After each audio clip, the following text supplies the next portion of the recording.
Good afternoon. Just look around in this chapel. The chapel is filled with people whose life have been touched one way or another by Leon. And yet, the chapel is not enough to contain all of those who wanted to pay homage to him. That seems to me is the greatest testament to the importance and the value of what Leon has done for us. The thing that I will never forget about Leon is his smile. I think his smile is beautifully captured in the program. There are two beautiful pictures of him. And as I was sitting, waiting for the beginning of this event, I was admiring the picture. In every one, you see that very special, sweet smile that Leon had. That smile was the smile of a kind man. He was kind to all of us here at the university, all of us, faculty, administrators. He was kind to our students and made us feel as if we were part of his family. And on our side, we certainly felt he was, in fact, he still is, part of our family, of the Chapman family. Leon was a gentleman in the true etymological sense of the word. He was a gentle man. And that gentleness is what made it so easy for our young, shy, timid freshmen to approach him and to sit at a table with him and to ask questions and to listen and to drink wisdom from his words. It was an honor just to be at those events and see how Leon was interacting with our students. All of us here will miss Leon. I personally know I will. He has been an inspiration for me in the past years. And I'm happy that Chapman had the wisdom to recognize his beauty with an honorary degree. I was privileged to recommend it to the Faculty Senate and the Board of Trustees, and I was thrilled when they unanimously agreed and conferred upon him this title. That's a title that links Leon to Chapman forever.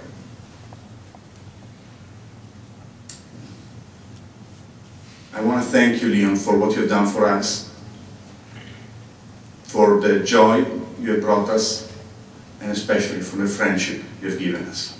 Thank you.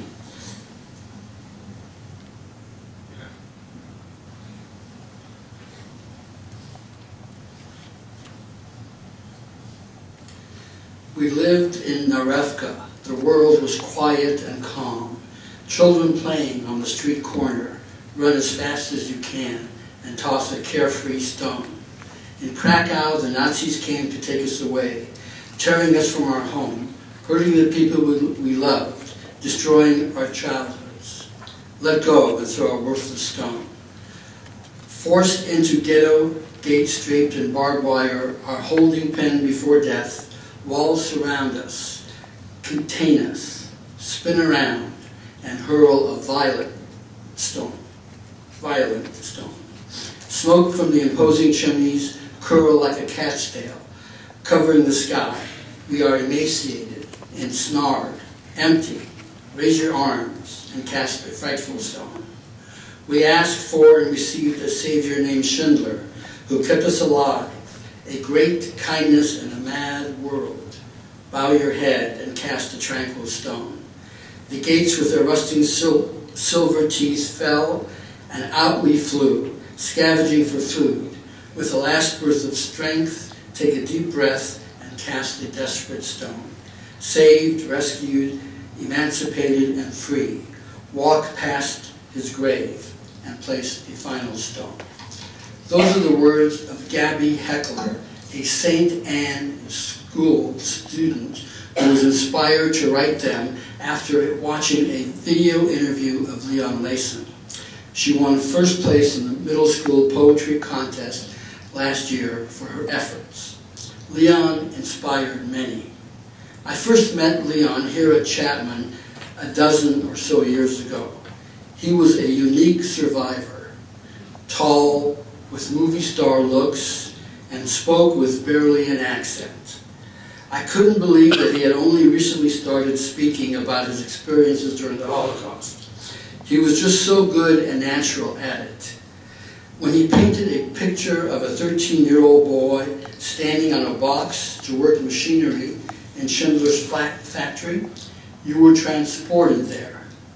When he told you about the rampant hunger and misery, you felt it. And when he cried while telling you about his brother Salak refusing to get off that train without his girlfriend, and Leon could never tell this part of the story without breaking down, you cried with him. Soon after I met him, Leon joined the 1939 Club. For those of you who don't know, the 1939 Club is an organization of Holocaust survivors and descendants, and we partner with Chapman University in what we believe are a lot of good things. Although I like to take credit for Leon joining, I believe he joined because of Paul and Mila Page. Paul and Mila were fellow Schindler's List survivors. Paul, of blessed memory, and Mila were two of the 14 founders of the 1939 Club. Mila is the only remaining founder.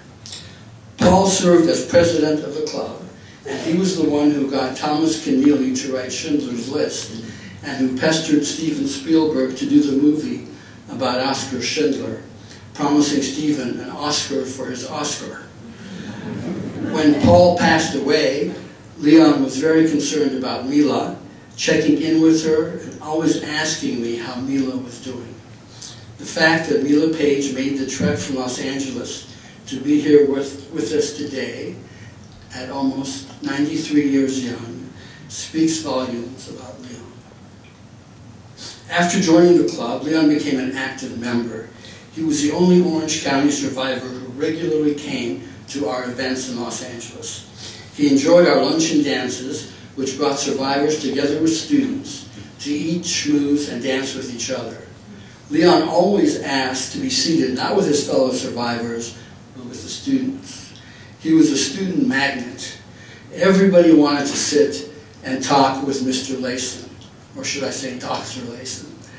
The female students lined up to dance with him. That box that Leon Leyson stood on to do his work at Schindler's factory also played a prominent role in his later life. This time, it was a soapbox, where he figuratively stood to tell the world that there were some good people then, and that one person can make a difference.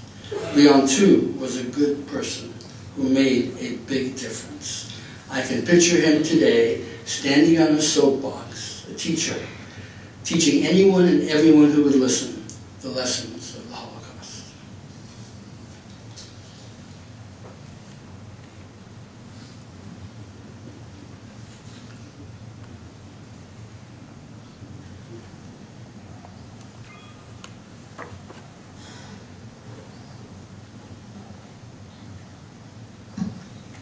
Good afternoon. It's an honor and a privilege to be invited to speak here on behalf of the 65th State Assembly. But more importantly, Leon Leyson was my friend. I met him over 25 years ago, and I was thinking of an adjective to describe him, and I know we have many English professors in the audience, but I simply stated he was just a nice man, just nice. Every time I saw Leon over the many years, he talked often about his grandchildren. They were the center of his world. Of course, Liz, his wife, who he loved so dearly. It was just a privilege to know him. I, like others, did not know of his story of Schindler's List until the movie came out, and of course then heard him speak. And he always brought tears to my eyes just knowing him. And I'm just so proud to have known him and that my children have known him. And with that being said, as the 65th State Assembly, we would like to present a memorial resolution. I'm only going to read just two of the whereas, because in the State Assembly, there's lots of whereas. And where is Liz? I was going to see. There she is. Liz, do you mind coming up?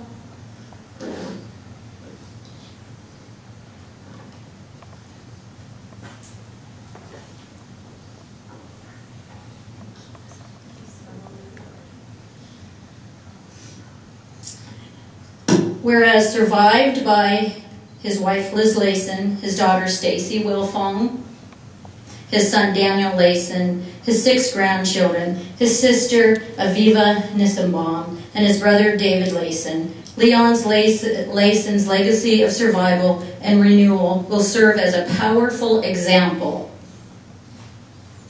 of the resiliency of the human spirit, and his memory will forever live in our hearts and minds of all of his loved ones and the countless individuals whose lives he has touched. Now therefore be it resolved that the exemplary life and the illustrious record of personal, professional, and civic accomplishments of Leon Leyson be memorialized henceforth and hereafter, and that his bereaved family and friends be extended heartfelt sympathy. Members' Resolution number 357.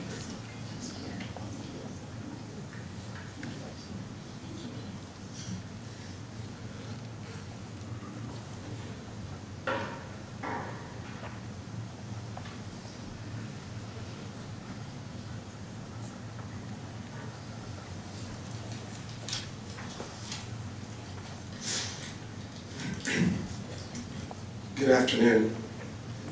I'm honored to read a biblical text of special meaning to Leon and his family. I lift up my eyes to the hills. From whence does my help come? My help comes from the Lord, who made heaven and earth. He will not let your foot be moved. He who keeps you will not slumber. Behold, he who keeps Israel will neither slumber nor sleep. The Lord is your keeper. The Lord is your shade on your right hand. The sun shall not smite you by day, nor the moon by night. The Lord will keep you from all evil. He will keep your life. The Lord will keep your going out and your coming in from this time forth and forevermore.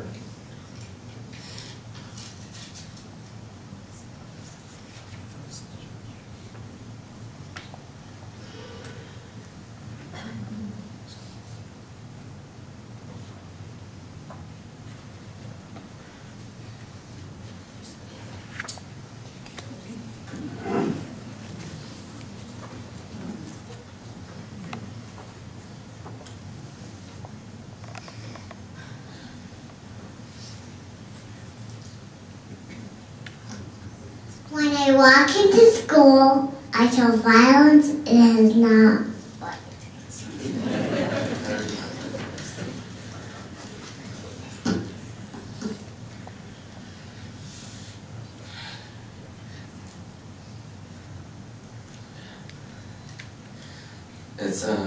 I will stand.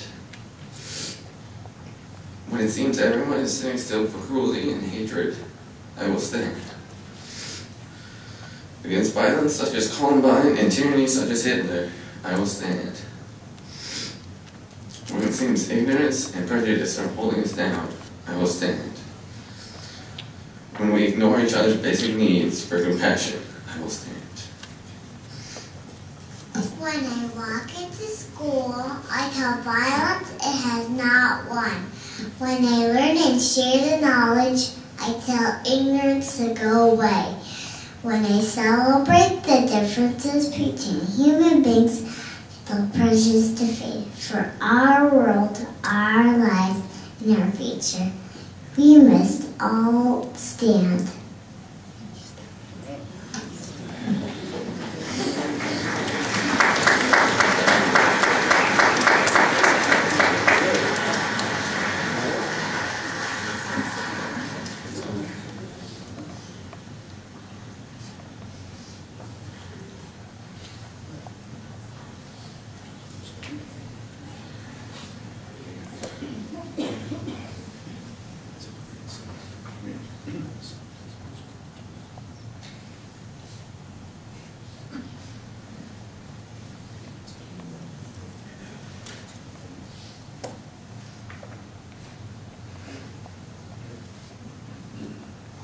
I think we should applaud Mia and Brian again.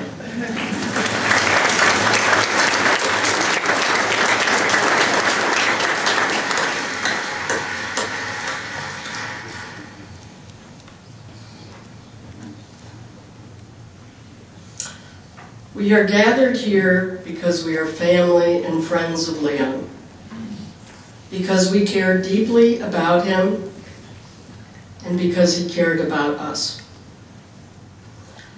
I speak as a representative of all of us, as do teacher Irene Strauss and Chapman alumna Emily Scott. Every one of us has unique and treasured memories of Leon, and that was one of Leon's many gifts to us. He made each of us feel that we had a special place in his life, and he gave us a sense of connectedness to one another. I truly believe that Leon is here with us in spirit. I can imagine his astonishment that so many people he loved, both here and in Argos Forum 209, have gathered to remember and honor and celebrate him. I can imagine his saying at this very moment, "Isn't this something?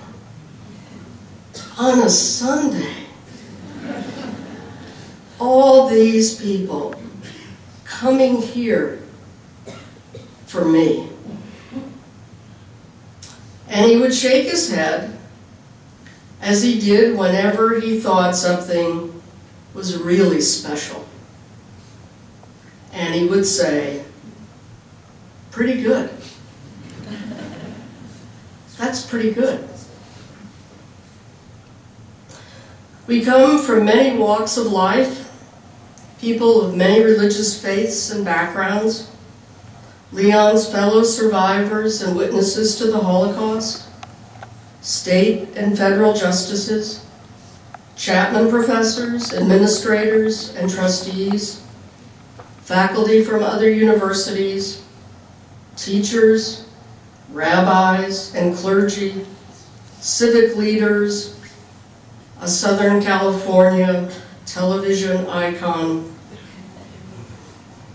an award-winning producer, students and alumna of Chapman, Holocaust art and writing contest participants, and their parents. The list could go on and on. We join with Leon's wife of 47 years, Liz, his children, Stacy and Daniel, grandchildren and extended family. We join as a community of those who love Leon. His gift to us is the very community that we are at this moment. As a boy, Leon experienced what it was to be separated from community, to be humiliated and devalued. That boy became a man who valued and respected everyone he met, who had a remarkable ability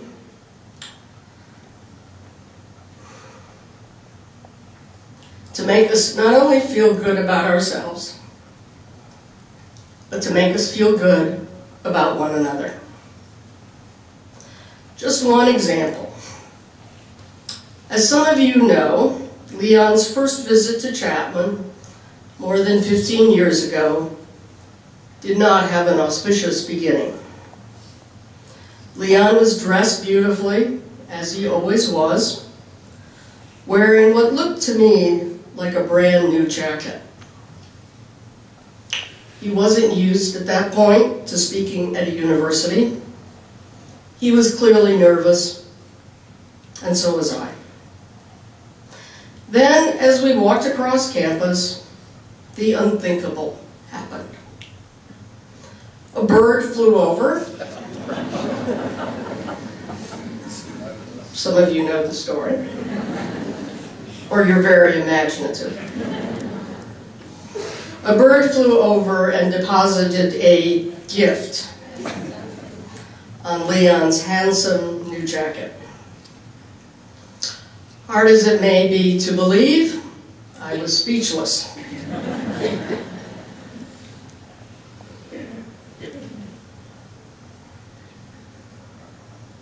But Leon, seeing the look of utter horror on my face, was not. He looked at his jacket and said, "Well, you know, in Poland, that's good luck."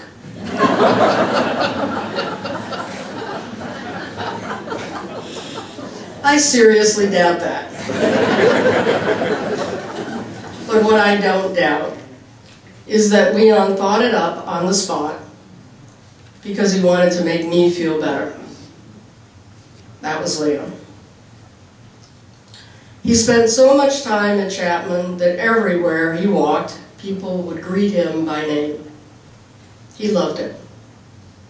And although it took an emotional toll on him to speak about what he and his family experienced during the Holocaust, it meant the world to him that people, especially young people, cared and wanted to hear his story. Of course, he never considered it his story. Instead, it was the story of those whose love and courage saved his life, especially his parents and Oskar Schindler. It was the story of his two older brothers who were murdered in the Holocaust. His daring brother Herschel and his gentle brother Zolek. The one who never shunted aside his adoring younger brother, even when he was with his girlfriend, and who died with her at the age of 17 in the Belzec death camp.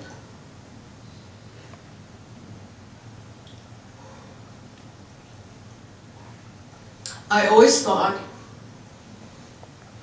that above all, Leon spoke because he wanted young people to leave remembering his brother Zolek.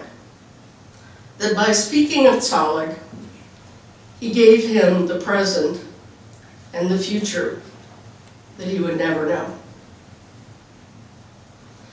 On the cover of the program, you see the wonderful photo by Janine Hill, taken on the day in 2011 when Leon received his honorary doctorate from Chapman University.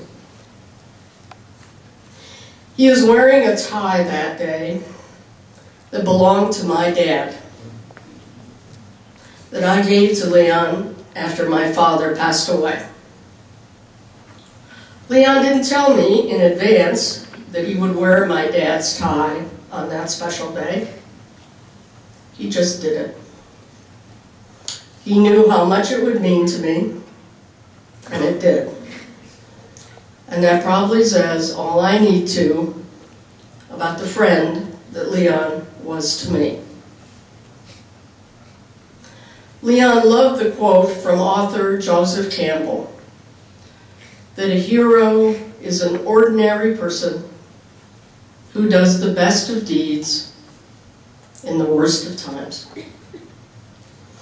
Leon thought that definition fit Oskar Schindler, his parents, his brothers Herschel and Zolek. Leon never saw himself as anything close to that, as anything special. He certainly never thought he was a hero. But we know differently. To each of us here today,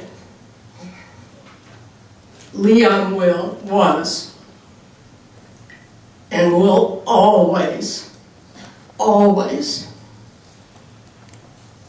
be our hero.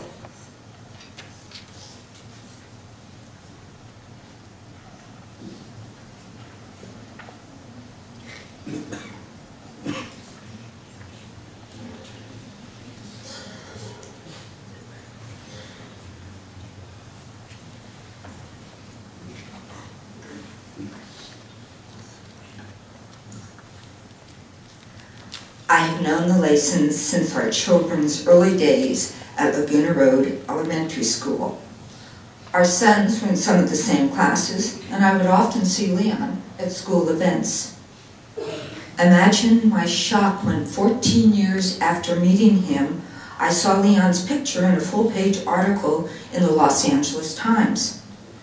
There followed a stunning revelation as I read the story about little Leon Leyson, the youngest of the Schindler Jews.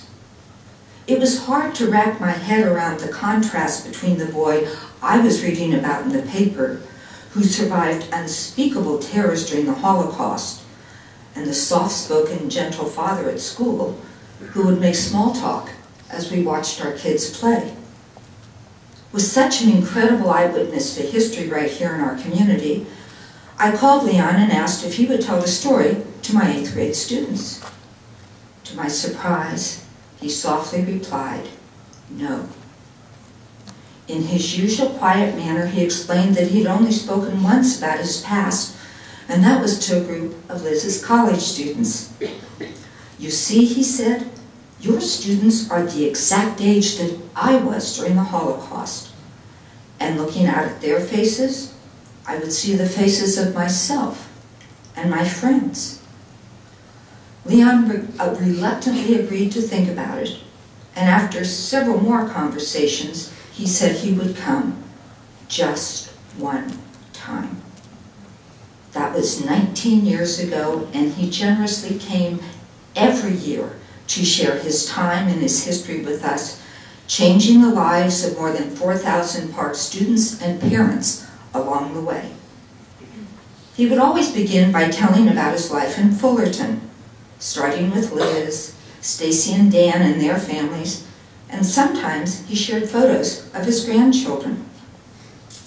He dearly wanted my students to understand that even with such hate, goodness and happiness can prevail. With his story, he showed that hatred and discrimination can begin with tiny acts that might well go unnoticed, or might even feel acceptable in their small increments. And more important, he set an example for those students and for all of us of humanity at its best. Leon grew up in a world of hatred, but he never let that evil touch or change who he was inside, a kind, compassionate, and caring man. The lessons he taught are deeply rooted in all of us who were privileged to learn from him. Just last fall, a mother of a recent student spoke of Leon and said, "He changed my life. He really did." And one of my current students shared a similar story. Her cousin was in my class 8 years ago, and all these years later, that cousin is still talking about how much Leon inspired her to treat people with love and kindness and to be brave in standing up to others. I have many such examples. Living in Fullerton, I am frequently stopped by students who talk about the good old days. And so many of their stories begin with memories of Leon's visit and the powerful words of a gentle soul whose impact ripples on and on. Leon made me strive to be a better person and a better teacher. And I doubt I will ever meet again such a kind and giving spirit. Mahatma Gandhi once wrote, "Be the change you want to see in the world." Leon was both the change and the inspiration. And this tide continues to grow exponentially as those he touched touch others, inspiring literally thousands to make our community a more just and loving place to live. We all are blessed to have known him, and we will continue to take those blessings with us out into the world.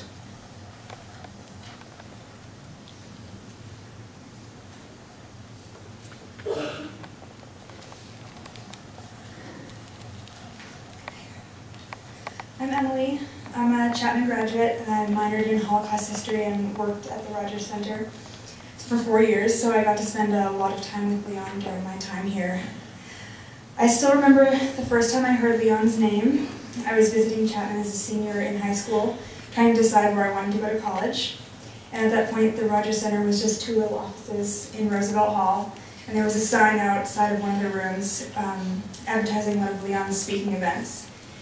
I had always been fascinated by the history of the Holocaust, and the opportunity to stand in the same room with survivors like Leon is what made me decide to sign up to come to Chapman that very day. Over the 4 years I spent here, I was lucky enough to grow close to Leon, and I got to know him as much more than the survivor whose name was on that sign. I probably heard Leon tell his story a dozen times, but I never got tired of listening to him speak. For a man who was so modest that he didn't talk about his experiences for decades because he didn't think anyone would be interested, he certainly had a loyal fan base here at Chapman. My friends and I, we even started a Facebook group called I Love Leon. But I don't think he ever knew about it. I'm sure Leon knew how much I adored him, and he always took time to talk to me after class or save me a dance at the 1939 club, even though I know everyone else always wanted a moment with him as well. I still have a shoebox in my closet with the flowered lei that he brought me on the day I graduated. And I remember exactly how he sounded when he called to congratulate me on my wedding. Sorry. I lost my grandparents before I was old enough to really know them, so I think in my heart I sort of adopted Leon and Liz to fill that hole. My senior project here at Chapman was helping Leon write down his story, and it was such an honor. We spent days up on the top floor of the library with me trying to record every detail. It was incredibly fascinating and humbling to hear his stories of surviving on Schindler's List. But when I think of him talking about his life, I always remember how proud he was of what he did after the war and how he spoke about his family. In particular, I remember him talking about his son Daniel, who was a great water polo player, and he would say how incredible it was that he went from being considered a non-human without a country to having a son who was called an all-American athlete. And Leon said to me, one has to make a decision about how to live his life, which experience to put forward. My decision was that my experience here in America is the one that is forward, and I've been lucky all my life. Of course, I wish Leon could have stayed with us forever and kept on inspiring and educating all of the students he came in contact with. But I think this is a room full of some of the luckiest people in the world because we got to have Leon in our lives. Even though he won't be here to tell himself, I can guarantee that his story will be passed on through the generations in my family. And this wonderful man will always be remembered and spoken of with great love. Thanks.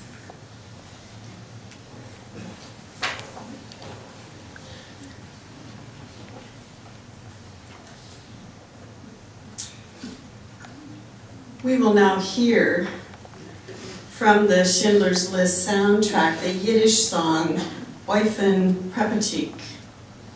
It was Leon's favorite song, and it evoked for him memories of his boyhood in Narewka, Poland. It's a beautiful tune that begins whimsically and yet deeply meaningfully about a rabbi teaching children the alphabet. And it was one of the most popular songs of the Jews of Central and Eastern Europe before the Holocaust. Now, many years later, we can appreciate the haunting irony and truth in this children's song, particularly the last stanza, which translates, "When you will, children dear, older become, you yourselves will understand how many tears in the letters lie, and how much weeping. When you will, children dear, bear the exile and wrought out be, you should from the letters draw strength. Look in them, inside." As you listen, you will see on these screens a few of the many wonderful photographs of Leon, which Liz has shared with us.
Good afternoon, everybody.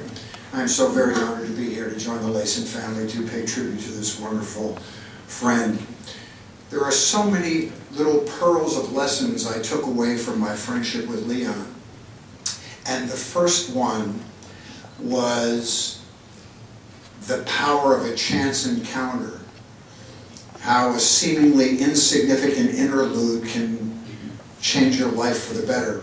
And what I mean by that is, my meeting with him took place one day when it was just a beautiful day, and I wanted to do the weather in Santa Monica. So I took my camera crew and I went to the 3rd Street Promenade, and it was the 3rd night of Hanukkah. And a synagogue in Malibu was going to have a menorah lighting ceremony as a way of sort of public education to teach people the significance of it, and people who wanted to stop and watch could. And I said, well, it was beautiful. It was a huge metal menorah, made a lovely background for a beautiful day at sunset. And it was a lady rabbi who conducted the ceremony, and I'm sorry I can't remember her name, but we struck up a conversation, and I said, you're going to be part of a weather shot. I hope you can stand your newfound fame. And she said, we have a person here, an honored guest, to do the lighting for the 3rd night of Hanukkah. Do you know Leon Leyson? I said, I've never had the pleasure. So then this rabbi began to spin off a few of the tales of Leon's life as I'm standing talking to him in this thoroughfare with pedestrians walking by. And my producer at the time, Kimber Laponi, who went on to produce our television show with Leon, was there, and I think we breathed twice in 10 minutes listening to this story. And after the broadcast was over and he lit the menorah, Kimber and I immediately knew that we had to try to have the honor of telling Leon's story to the community as a long-form special. And so we went to pitch our boss, the news director at NBC. And he was very smart about this. He said, you know, we're not the History Channel. But he said it with the utmost respect. He said, this story has been told in general so many times before. Why would people be moved by this story? He said, what you have to do, I'm going to allow you to tell this story because it's significant, is the power of the local aspect, the community aspect. He's one of us that people didn't know about, and that's the power of this piece. And yes, you can do it. And he financed and allowed us to do this half-hour show called A Child on Schindler's List. And with the astonishing, loving, caring help of Marilyn Heron and the folks at the Rogers Center, and with the patience of Leon to tell this story again right after he had done the documentary that was the added documentary to the Schindler CD, he let us tell his story. And it went on to win a local Emmy Award, and that Emmy Award now is at the Rogers Center.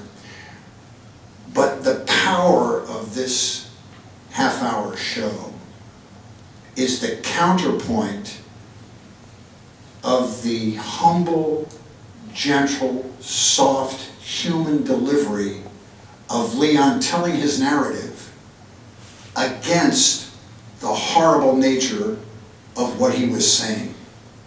It was the most fulfilling experience of my career, and I'd like to show you a few minutes of that show now.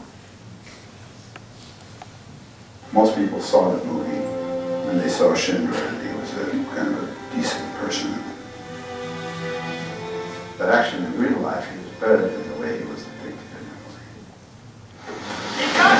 There's a scene in Schindler's List in which Schindler's accountant was taken away by Nazis. Schindler rescues him. Chapman! My apologies. Stop the train! In real life, Schindler had actually seen my brother on this train as he was looking for his accountant, and he offered to get him off the train. My brother declined to get off because he was there with his girlfriend, and Schindler couldn't get her off, but he decided that he would accompany her instead. They both died in Belgians at the end. He was my big brother.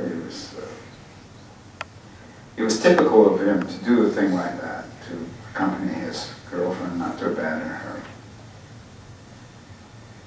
From what I know him as I was 12, he was 17. Pretty good. But he took people like him by the hundreds of thousands, like my brother, somebody else's brother, and just sent them directly to the gas chambers without such much as a second look. And that part of the story is, there are no words to actually explain that, actually to make people understand that, because it is just beyond human understanding. So 5 of us survived the war. This is the bottom line. Out of everyone who was related to me in Poland. And we survived because we were on Schindler's List.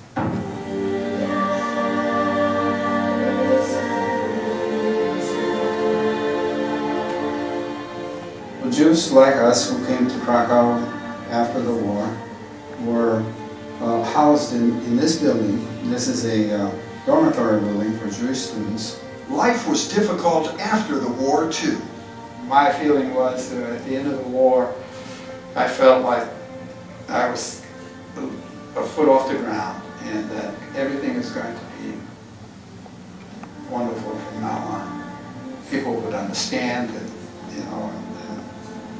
know how to behave and how to act, and so that went away very, very fast. Very fast. Leyson's parents decided to move to the United States. Leon went with them. It was 1949. He was 19. The 3 of them took the train from Boston to Los Angeles. He wore what had become his trademark hat. I had it on the train, and then just before I got off the train, picked up my hat, put it on the luggage rack, and left it there. That part of my life was ended, and a new, complete life was beginning. As soon as I stepped out of the train and into the station. Union Station, his first taste of Southern California, a place that would become his new home. My first impression was everything was bigger and everything was faster. Yeah, just like America is bigger and faster. I knew I was in California because I saw these palm trees. I was in a land of palm trees. How many clothes did you bring to the United States with you? You didn't have a lot of personal possessions. One set of clothes. One set of clothes. They moved into an apartment in the Hollywood area. It wasn't long before this country was ready for his service. Even though he wasn't a U.S. citizen, the Army drafted him. I was getting food, clothing, they paid me. Great. He was back in Los Angeles. He wanted to go to school. My formal education was interrupted when I was 10 years old. I was not allowed to go to school after the war began. He made an appointment with a counselor at LA City College. He said, you take these courses, and if you can pass these courses with a C or better, you can continue. So even though you hadn't been to school since you were 10 years old, he was giving you an opportunity to prove yourself before you finished. This is something that you couldn't get anywhere in the world except here in this country. And because I've never been to a graduation, most people will graduate from community college just don't go through the ceremony, but I did. I went through the ceremony because I would miss it. That's me right there. This is what I looked like when I came to this country. It's hard to tell, huh? He became a U.S. citizen, one of many proud moments in his life. He joined one of the most respected professions of our country.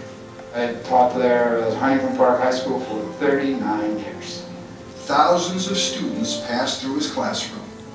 He took the time to put in the effort needed to go above and beyond the call of duty, and he was remarkably effective. I had Mr. Leyson back in 1962. He was quite good looking. A lot of the teachers were interested in him. In fact, a lot of the girl students thought he was the cat's meow. So I'm sure he would have been on a date on a Friday night. Instead, he was there watching a bunch of us sweat at the high school dance. So that was special. But soon, someone caught his eye.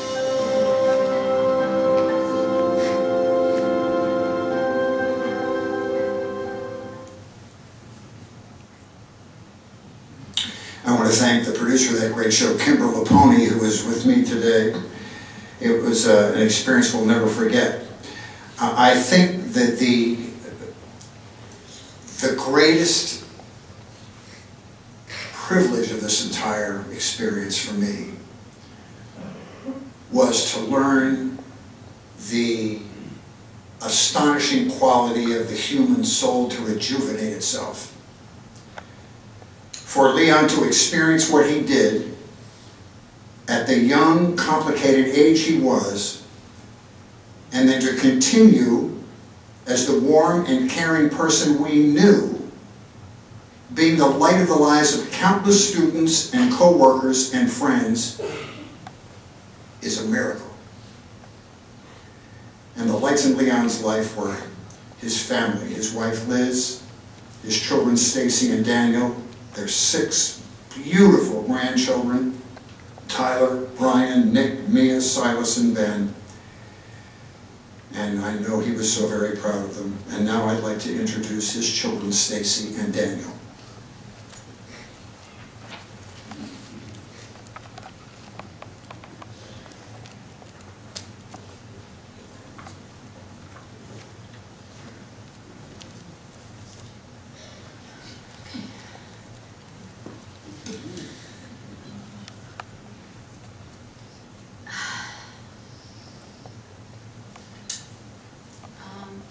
It's incredible to me to see you all here, but I have to tell you, I can think of about a million places I'd rather be. For a lot of you, it was his heartbreaking and heartwarming story of survival that brought you here. You may have heard that he didn't use notes when he spoke, that he never gave exactly the same speech twice, that he didn't think he was very good at it. Evidence proves he was wrong about the last one. He was a gifted speaker with no formal training. Unfortunately, I didn't inherit his talent for speech making or his apparent comfort with standing before large groups.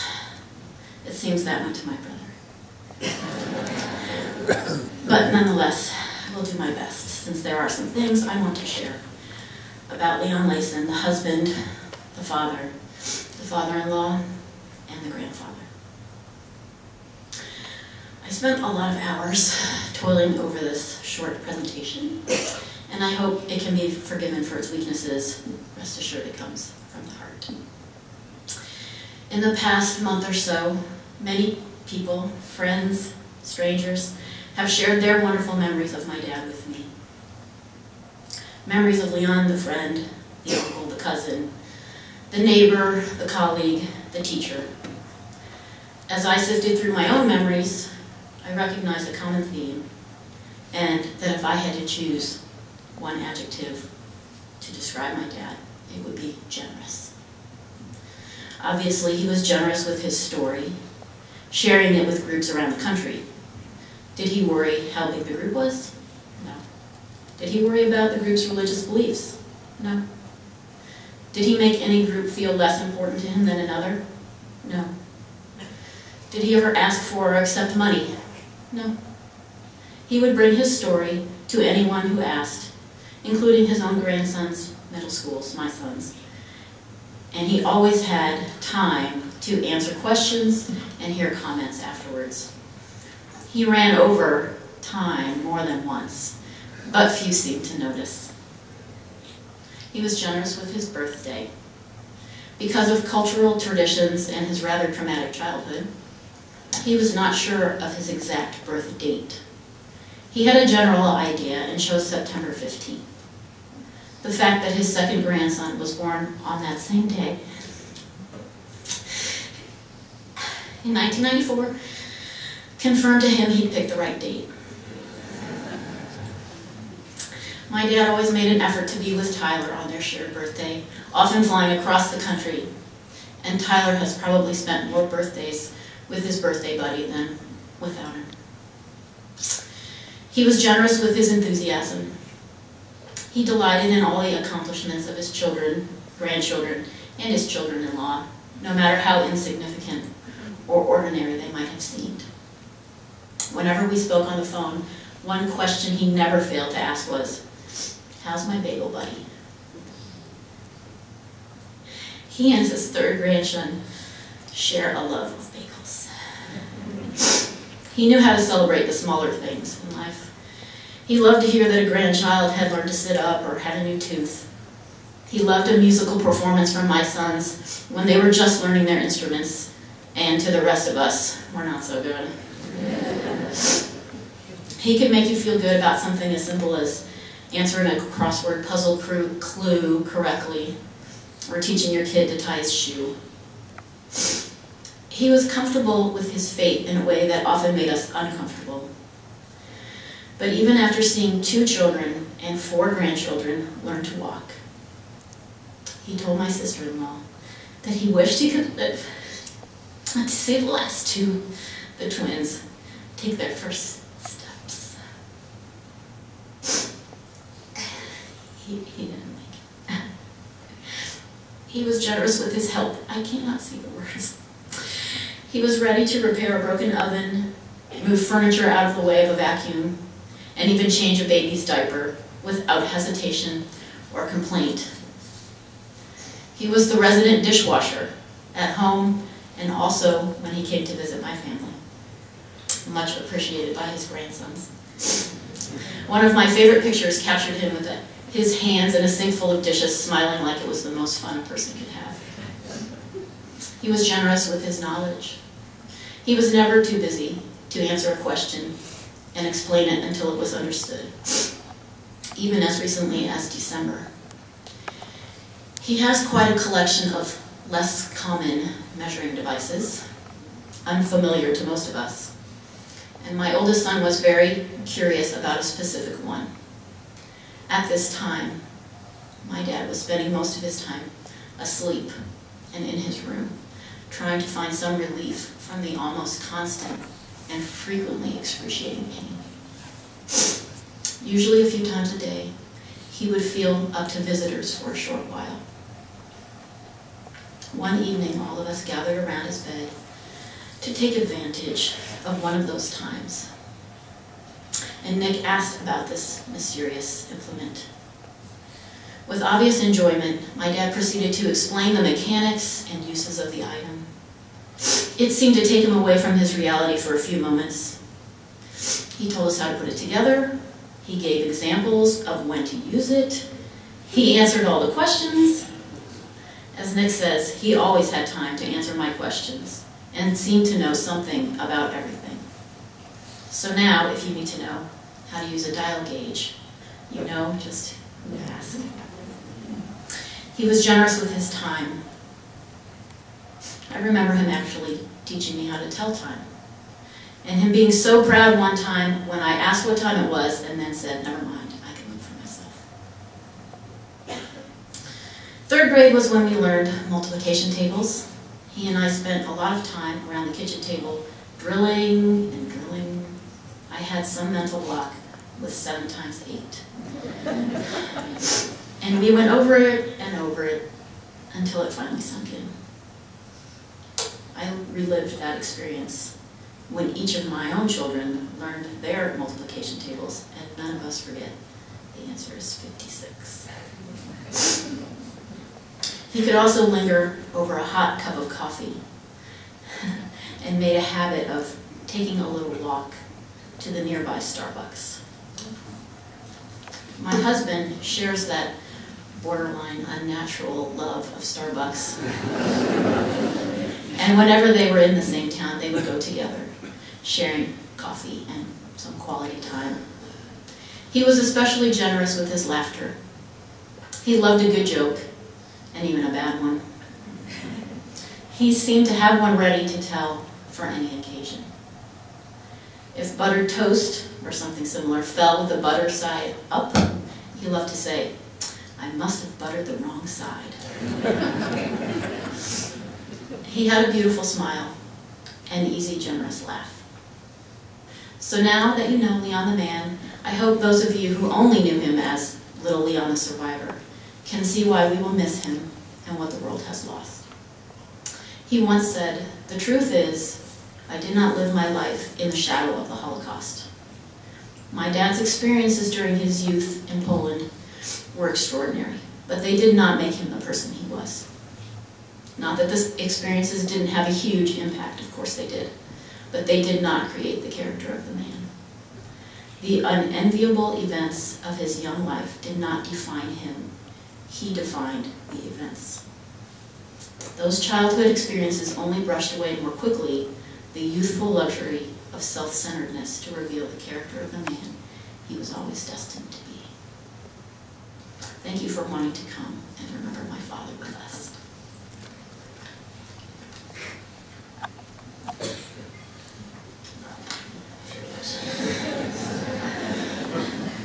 All right. Okay.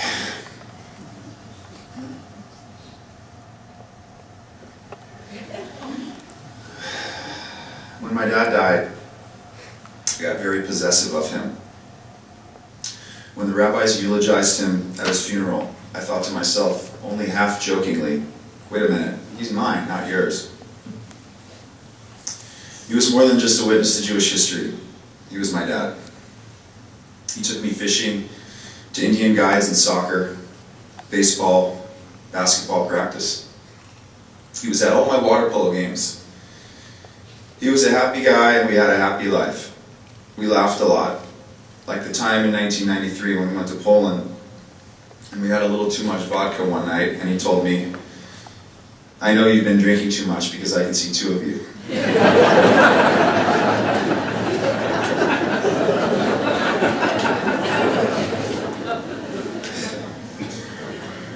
My sister's already given you a good idea what he was like, but here are 10 interesting things about him that you might not know, things that have nothing to do with Schindler's List.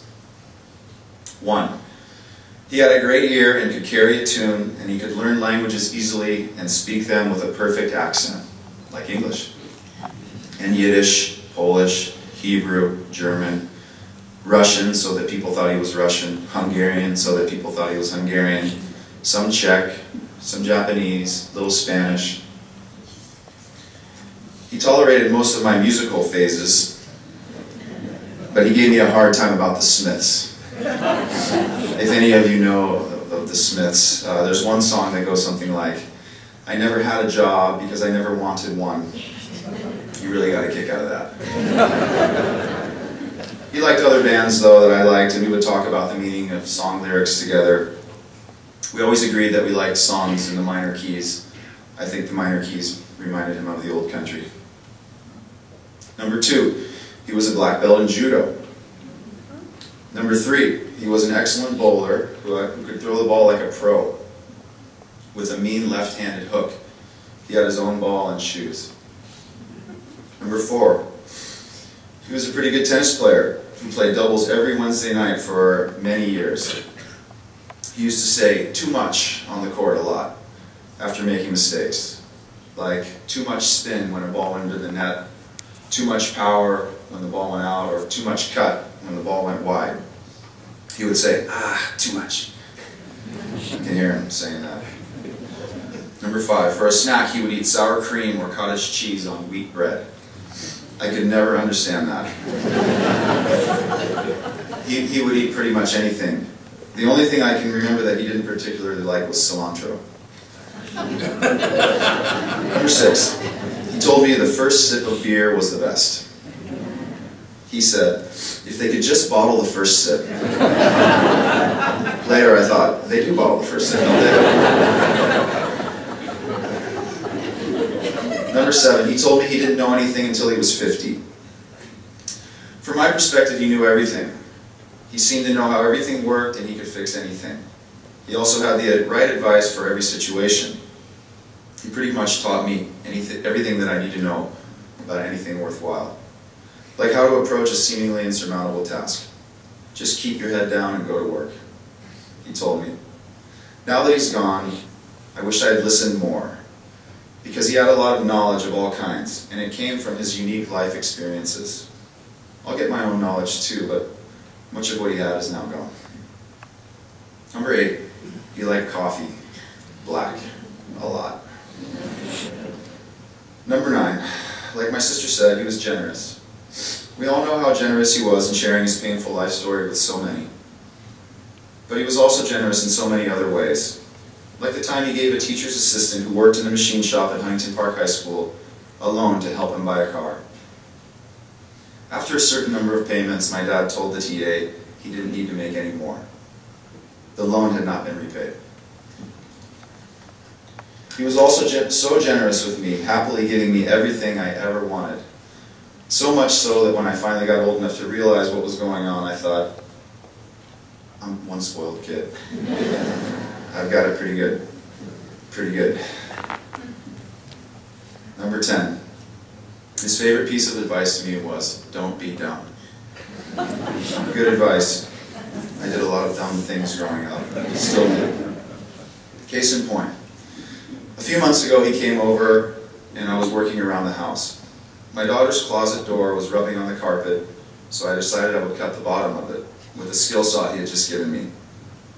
I was feeling pretty good about myself as I carried the door out to the garage. Make a notch in it, he told me. I thought, I know which side of the door is the top. I don't need to make a notch.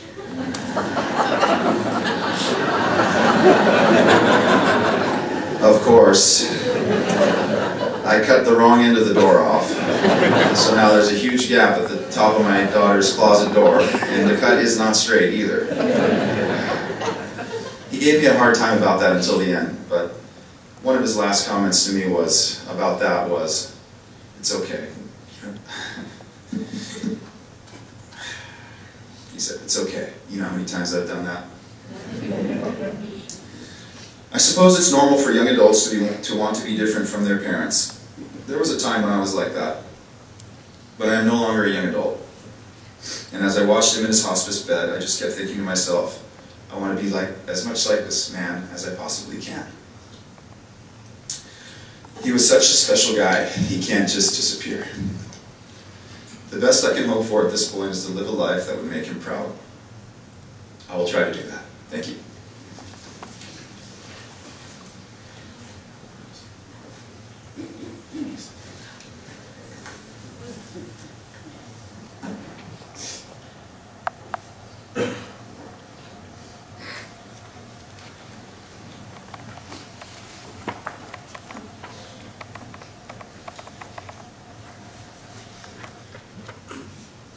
Thank you. I am, as we all are very, very deeply touched today, and I guess that I think he had really, really good taste in people in his life. And I would echo something that Stacy said as you hold Leon in your memory, to embrace the character of people that you are all destined to be in his memory. For us, he just and have heard today, tremendous quality of character. So thank you for all of you that have participated, and so many more. We'll have a chance to tell more stories and to share more at the reception after this service. So much generosity in this space, so much gratitude, and so much love. Liz has asked me to read a beautiful sonnet of love, which I've been practicing because Shakespeare's not something I read every day.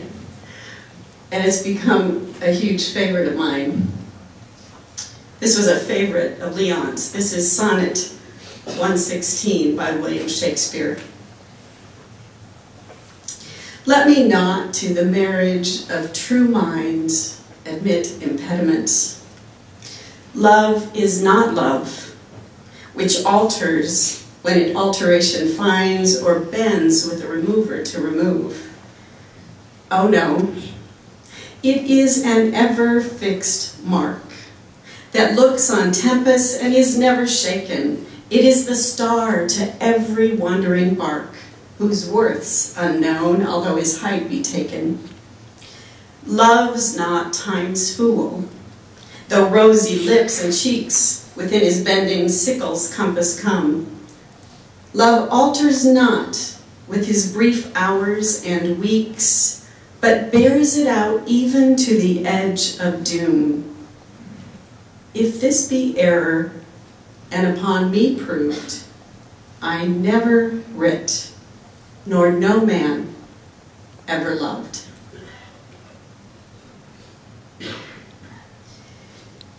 In a few moments, we will close our service together today with prayer. I'd like to invite you following that to join Leon's family for a reception in the Marvin Meyer Faculty Athenaeum. As you leave today, out the doors that you came in, there will be students to usher you across campus to that space. I'd also like to invite you, if you would like to go out through the garden at the north of the chapel and take a look, for we have inscribed Leon Leyson's name on our cenotaph wall out there. We want to ask you, though, before you do that, before you exit either door, to please remain seated so that we can escort and usher out family and participants of today's service, and they can go over to the Athenaeum, where then you can leave and you can greet them. So as soon as the family and the participants are out, we will dismiss you to follow them.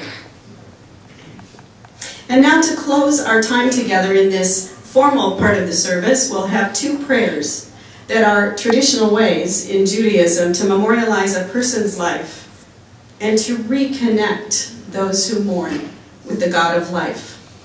First, the Kaddish, a Jewish mourner's prayer, will be led by Rabbi David Eliezer. Then, to bring us to a close, Cantor Leopold Schneer will chant for us a memorial prayer. El Malay Rachamin, right? Malay Rachamin. Thank you. Rabbi.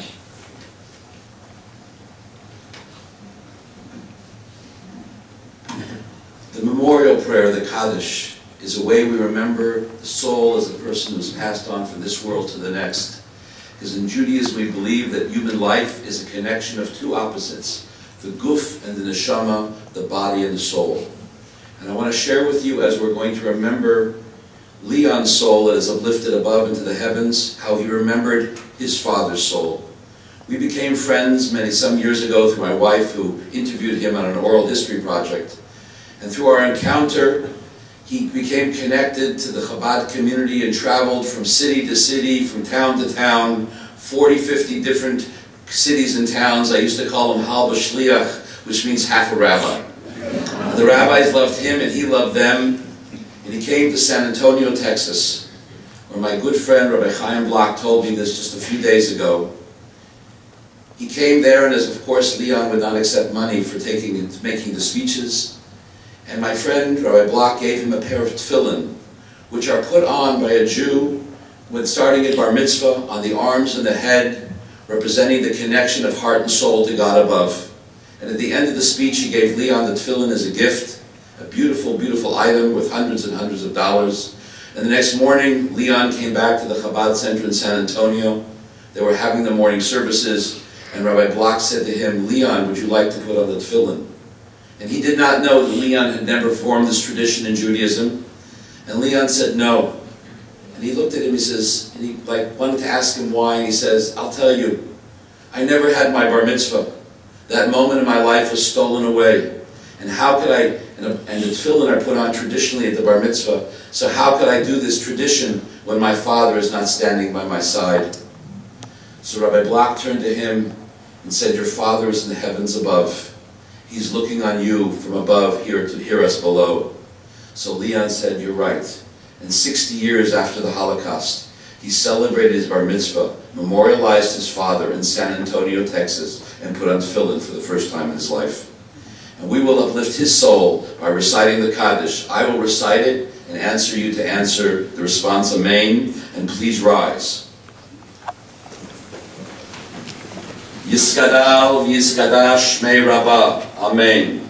V'alma divar kursei v'yamlich machusei v'yatzmach purkanei v'chayechoin imechoin v'chayet kol beis Yisrael v'agalas mankori v'imru Amen. Amen. Yehei shmei Rabbah mevorach la'olam amaya yisparech v'yishtabach v'yispe'er v'yisremam v'yisnasei v'yishadar v'yisaleh v'yishalal shmei dekutsha brichu. Amen.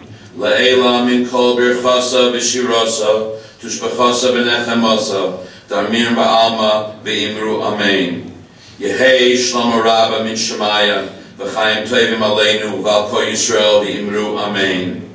Oseh shalom b'imromav v'yaseh shalom aleinu v'al kol Yisrael v'imru Amen. We end the prayer for peace, that God should bestow peace on us and all the peoples of Israel and the peoples of the world, and let us say together, Amen. I ask you to remain standing as my dear friend Cantor Schneer will recite the Kel Mela Rachamim, the memorial prayer.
Oh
O God, full of compassion, thou who dwellest on high, grant perfect rest beneath the sheltering wings of thy presence,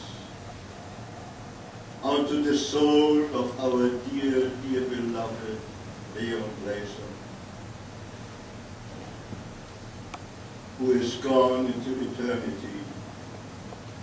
May his repose be in paradise.